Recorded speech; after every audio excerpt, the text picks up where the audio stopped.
It's Friday, December 7th. December 7th. It's January 7th. January 2022. We're home with Kyle with day 2 of Nashville in crisis. Everywhere I go, the people really want to know who I is and who I be. They stop and stare when they see me. I just want to people want to know the word snow. We can't start a show with a segue, but Kyle, how many inches did you get? We got a solid 8 near me, which is definitely snowpocalypse level. Hide your kids, hide your wives level.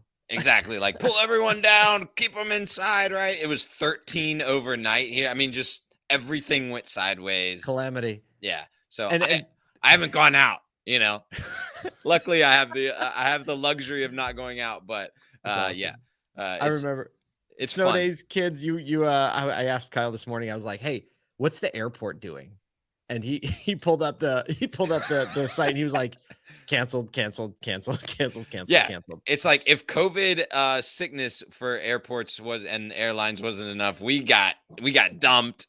Everybody's like, no, yeah, we're not flying out of here. What hat are you wearing today?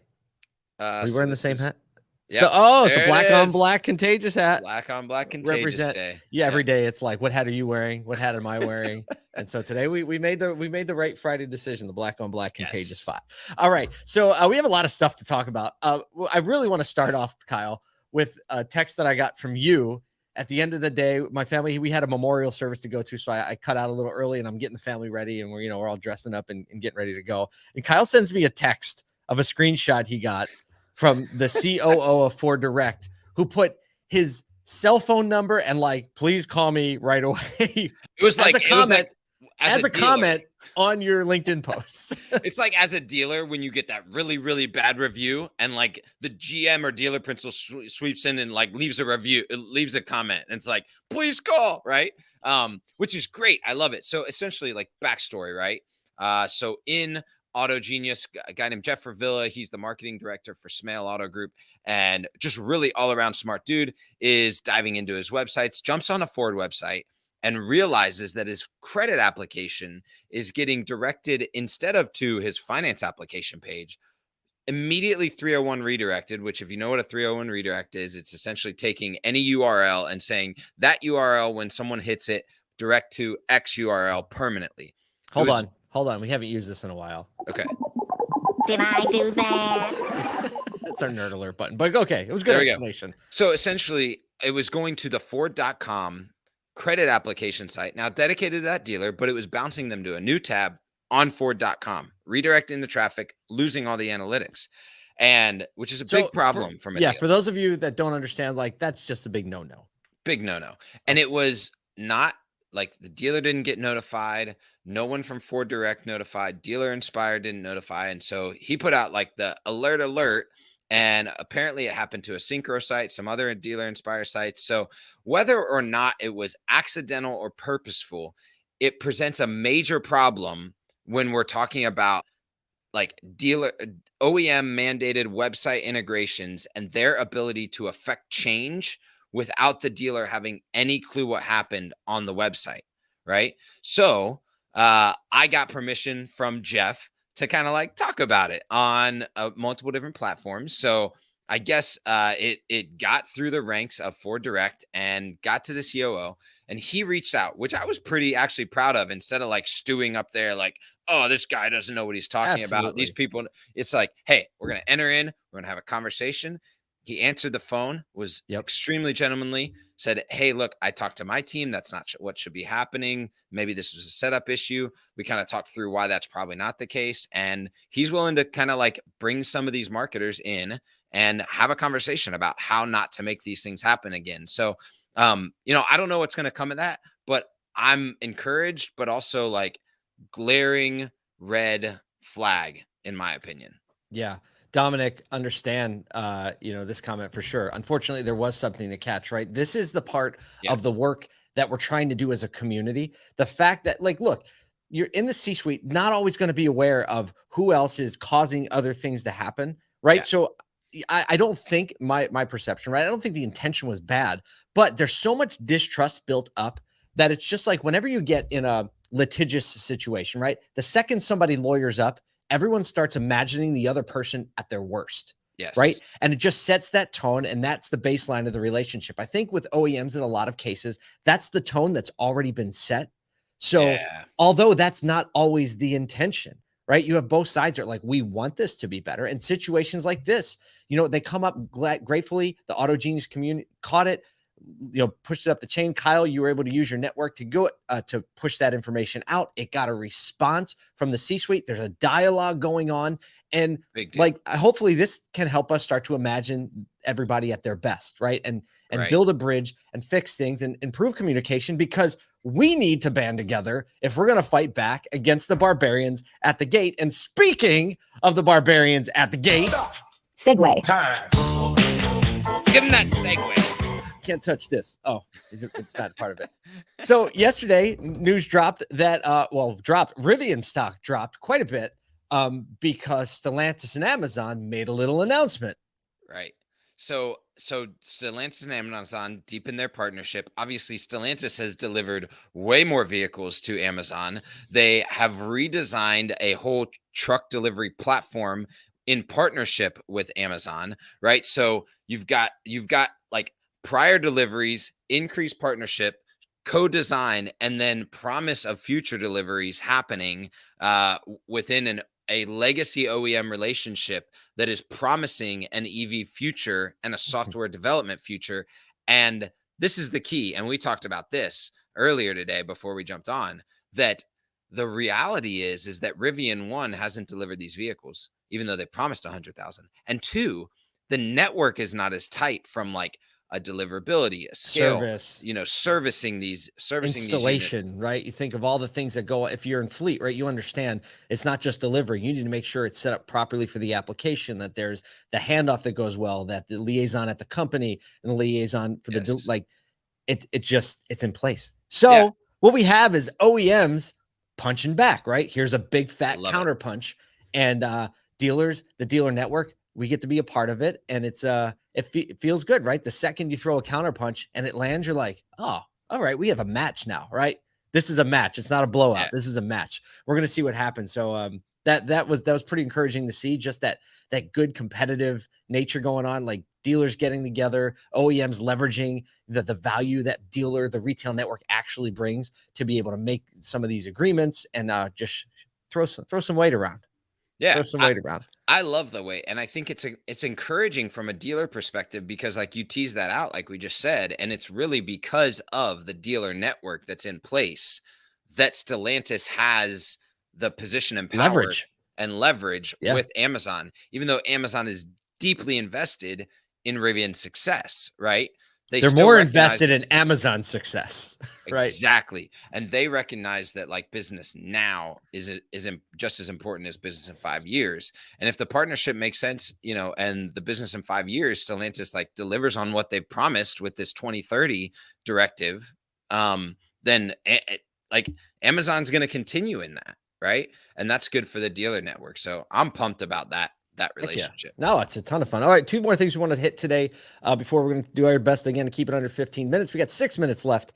Okay, so let's talk a little bit of stock news, crypto, and then we're going to get into my favorite story that we're going to talk about today. So GameStop yesterday, overnight, after hours trading, GameStop jumped 20-30% on 25% on the announcement. They said, okay, so GameStop has been kind of a meme stock this year. It's been on a wild ride. But the windfall of becoming a meme stock and still ending out ahead is that GameStop now says, how are we going to reinvent to make some trouble, right? It's been kind of in the quiet corner. It's the store that, like, when you walked in, you're like, this smells exactly like a college dorm room, right? If you've ever been at GameStop, right? But they're like, no, we're going to reinvent. We're going to lean into our customer base, embrace the meme stock nature of it. And we're going to enter into a crypto NFT trajectory, build a whole department around it, make some partnerships, build out some games, build out some NFTs and an ecosystem, and give it another swing. Like, I like this. It's a little troublemaker. It is a little troublemaker, and I love, just like the fact that just announcing that, it's like, well, here it comes, here it comes again. Someone announces this, right? We look back at like Toys R Us creating NFTs for the giraffe. It's like, hey, let's try it. Let's see what's happening. Let's see if we can enter into that space, create a marketplace for it. And to be really honest, like they're probably the best poised for that with their current body of users, right? Absolutely. Like those people are the people. Oh no, they're the people that are to that stuff. No, I think it's a good move. Jim, want to just give you a shout out. Jim Elliott made a comment, and I know there's a delay on LinkedIn. So Jim bumped in on the fleet conversation, and he was talking about the F-150 in particular being a great, Tesla being a great pushback against the Barbarian. So just want to acknowledge you for a second. Yeah. So do you remember Kodak coin? No. Okay, so this was like real early in crypto, like before, like if you bought Bitcoin when this conversation was happening, you wouldn't be paying attention to LinkedIn this morning, because you'd be doing something else. But Kodak said, we're going to release a coin called Kodak coin, and this coin and their stock price jumped up big time, and they didn't do anything with it. I was like, this is a great play, because it's like they said, we're gonna make this coin based on the rights management of photos and how we can make sure creators get paid. So they were like ahead of their time. Oh my goodness. They were ahead of their time, but it died. It was more of an announcement than a commitment.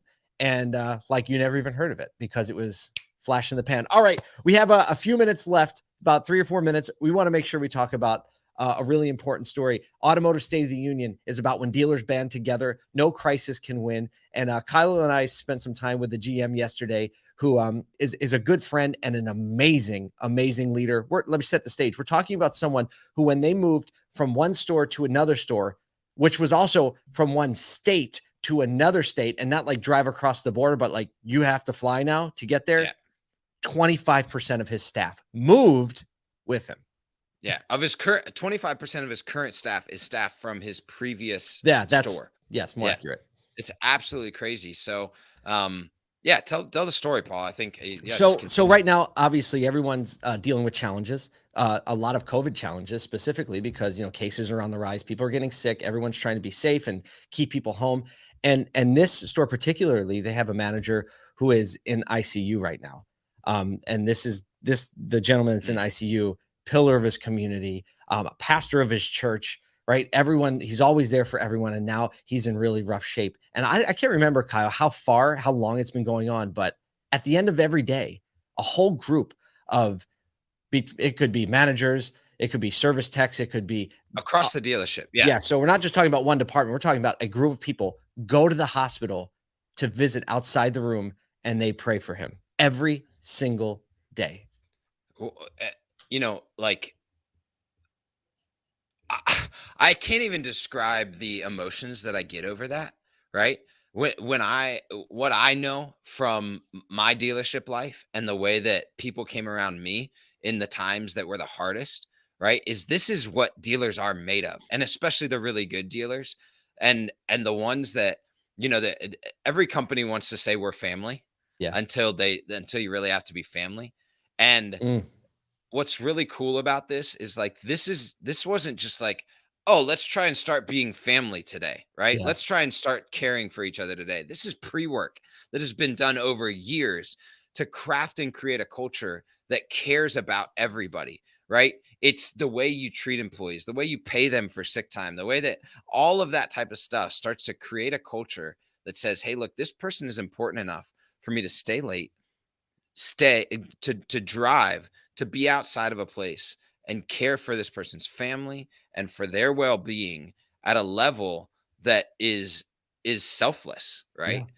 Yeah. And we had the conversation, right? Even this GM is like, we're going to pay people like they mandated during COVID times. If someone's sick, you have to pay them.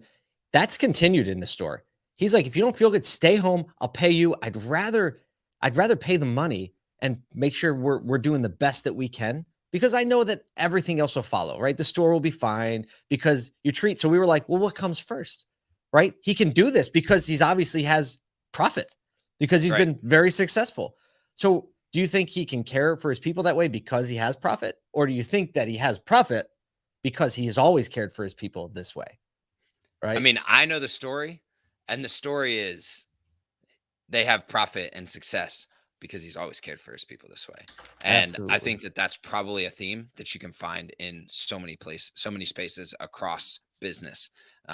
So kudos. If you're listening, you definitely know who you are. Yeah, you do. We are just overwhelmed by that it personally, and then also just to encourage the dealer body, for those that are doing such a great job out. There's so many, right?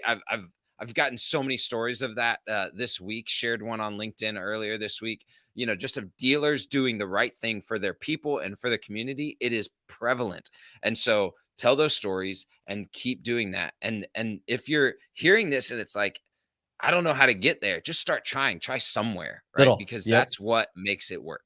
And let's just say this, closing out, you see on the ticker in the bottom, like to sign up for the email list. I think we're going to start sharing these stories in our email, and we'll try to share more of them on the show. So if you have a story, of someone doing something exemplary, you could go to the website, ASOTU.com, and you can reach out to us there, or you can just make a comment or DM us in any of the platforms you're seeing this live stream on. And we'll make sure that we get some of these, because I think sharing these is encouraging for one another. And that's what we're about, sticking together, banding together. And when we do that, No Crisis Can Win. Not only that, but we can really enjoy what we do for a living and be proud of it. So until tomorrow or until Monday, have an awesome weekend. Serve somebody.